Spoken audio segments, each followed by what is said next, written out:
کہ کالر پہ ہاتھ رکھنے سے پہلے 10 بار سوچ لیجئے گا حضرت پیچھے کتنا بڑا جن نکل سکتا ہے. یہی دکھانا ہوتا ہے ایک پاور. سب سے امپورٹنٹ فیکٹر ہے تیرے اندر کا. آپ تیرا سسٹم کے باہر نہیں جان سکتا کہ اندر کتنا بڑا آدمی اور کتنا چھوٹا انسان.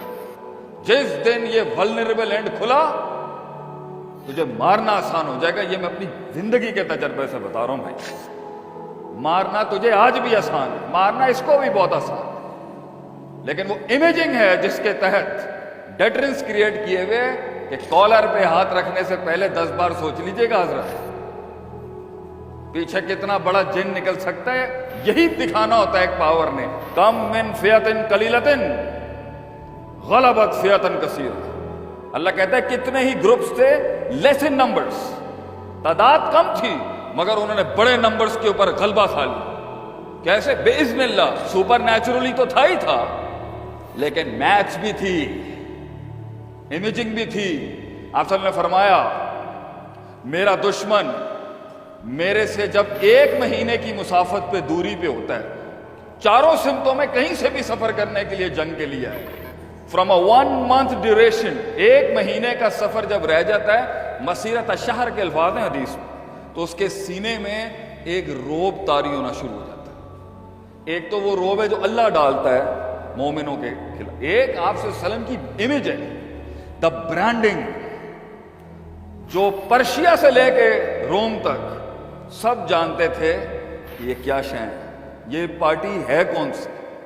انہوں نے اپنے چیکس اینڈ بیلنسز کے لیے اپنے ایمبیسیڈرز بھیجے ہوئے تھے, انہوں نے اپنی اسپائی اپنی را ایجنسیاں بھیجی ہوئی تھی اندر, اور وہ چیک اینڈ بیلنس دیکھ رہے تھے کہ یہ کتنا ہے, کتنا جانے کا پوٹینشیل ہے آگے, سب پتہ ہوتا ہے. تو وہ 1 مہینے کی مسافت پہ آپ صلی اللہ علیہ وسلم کا روب تھا ان کے دلوں میں.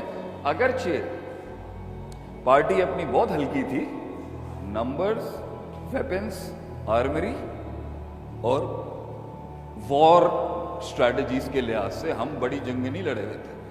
روم پرشیا کے ساتھ 10-10 لاکھ کے لشکروں سے لڑا ہوا تھا, تو پھر بھی دیور اے بگ کمپنی کوپریٹ کے لحاظ سے اگر بات کریں, لیکن آپ صلی اللہ علیہ وسلم نے ایک رکھا ہوا. تو اس سفر کے اندر بھائی آپ کی پلیسمنٹ اور آپ کا امیج بہت میٹر کرتا ہے, اور وہ سب سے بڑا اس میں سے ایک ایلیمنٹ یہ منہ ہے اور پرسنالٹی اور ایک کلچر ہے اس کے ساتھ.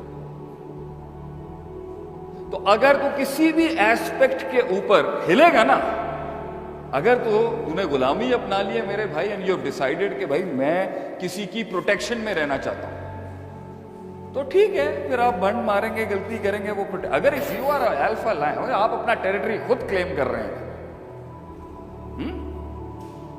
اور سسٹم کو آپ تنگ کریں گے آگے جا کے, کسی سٹرکچر کو آپ میں بہت زیادہ ماشاءاللہ حسن دیکھ رہے لوگوں کو تنگ کرنے والا, تو سب سے زیادہ لوگ مارنے سے پہلے نا پورا ایک سکین چلاتے ہیں اگلوں کا, جسے ہم ریکی کہتے ہیں.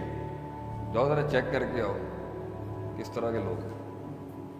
خاندان شادی کرنی ہو, لڑکی کی ماں دیکھی جاتی ہے بھائی, نانی دیکھی جاتی ہے, اس کی ریکی لگوائی جاتی ہے, جا کے خاندان چیک کرے. ہمارا ایک سلسلہ ہے, ہمیں تھوڑی بچی لیں گے اور بچی دے دیں گے, پتا کرو اس کے دوست یاروں میں کہاں بیٹھتا ہے. نبی صلی اللہ علیہ وسلم کی حدیث المرء علی دین خلیل, بندے کو جاننا کہ برابر بیٹھتا کس کے ساتھ ہے, وہاں سے پورا بایو ڈیٹا نکل آئے گا. اس کے دوست چیک کرو, اس کی پریفرنسز چیک کرو, اس کی پرائرٹیز چیک کرو, اس کی کلر مینجمنٹ چیک کرو, اس کی برانڈ مینجمنٹ چیک کرو, اس کے الفاظ چیک کرو, مارکیٹ میں کیا چل رہا ہے. That's how you get to know بھائی اس اوقات کا آدمی ہے جس سے ڈیل کر رہے ہیں.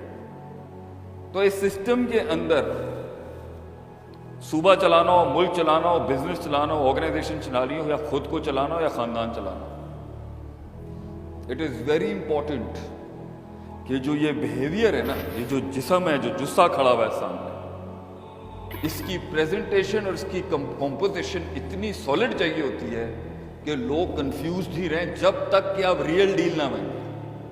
جب تک آپ کچھ بن نہیں جاتے نا, کہ اتنا ریسورس اور ڈیٹرنس کھڑی بھی ہو کہ لوگ نہیں اٹیک کریں اور کہیں یار جانے دو, آدمی خطرناک ہے, مشکل ہے, ہاتھ نہیں ڈالو اس کے اندر. وہاں تک پہنچانے سے پہلے آپ کو بہت دیکھ کے چلنا ہوتا ہے, اور آپ کے لوگوں کے ساتھ کیا تعلق ہیں وہ بتا رہے ہوتے ہیں، وہ آپ کا پورا چیک چل رہا ہوتا ہے، یہ کیا ہے اور کیا نہیں ہے۔